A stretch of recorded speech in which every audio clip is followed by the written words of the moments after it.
Prout's hypothesis was an early 19th century attempt to explain the existence of the various chemical elements through a hypothesis regarding the internal structure of the atom. In 1815 and 1816, the English chemist William Prout published two papers in which he observed that the atomic weights that had been measured for the elements known at that time appeared to be whole multiples of the atomic weight of hydrogen. He then hypothesized that the hydrogen atom was the only truly fundamental object, which he called protely, and that the atoms of other elements were actually groupings of various numbers of hydrogen atoms. Prout's hypothesis was an influence on Ernest Rutherford when he succeeded in knocking hydrogen nuclei out of nitrogen atoms with alpha particles in 1917, and thus concluded that perhaps the nuclei of all elements were made of such particles, which in 1920 he suggested be named protons, from the suffix -on for particles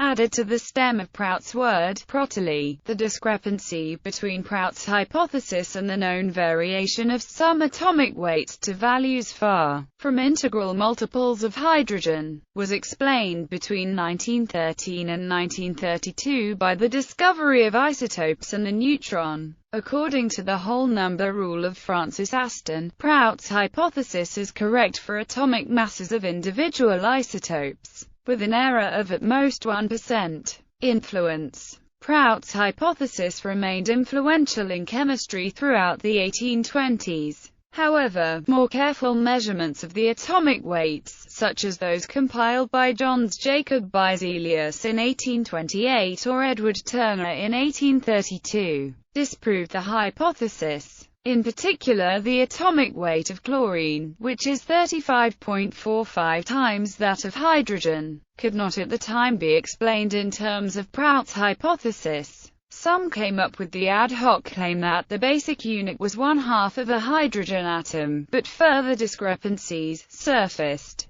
This resulted in the hypothesis that 1/4 of a hydrogen atom was the common unit. Although they turned out to be wrong, these conjectures catalyzed further measurement of atomic weights, a great benefit to chemistry. The discrepancy in the atomic weights was later understood to be the result of the natural occurrence of multiple isotopes of the same element. For example, in 1925 the problematic chlorine was found to be composed of the isotopes Cl35 and Cl37, in proportions such that the average weight of natural chlorine was about 35.45 times that of hydrogen. For all elements, each individual isotope of mass number A was eventually found to have a mass very close to 8 times the mass of a hydrogen atom, with an error always less than 1%. This is a near miss to Prout's law being correct. Nevertheless, the rule was not found to predict isotope masses better than this for all isotopes,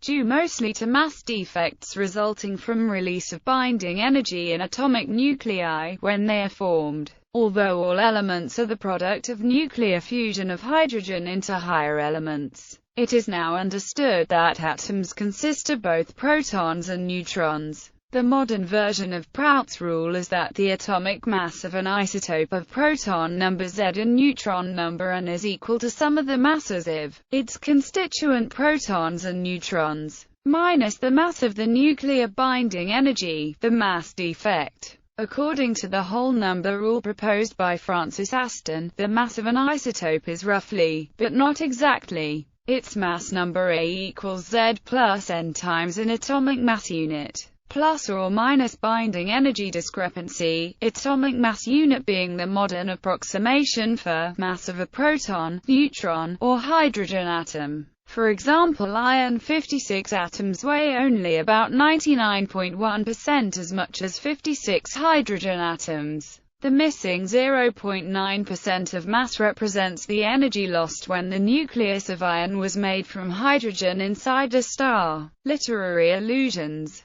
In his 1891 novel The Doings of Raffles Haw, Arthur Conan Doyle talks about turning elements into other elements of decreasing atomic number, until a gray matter is reached. In his 1959 novel Life and Fate, Vasily Grossman's principal character, the physicist Victor Stum, reflects on Prout's hypothesis about hydrogen being the origin of other elements, as he worries about his inability to formulate his own thesis.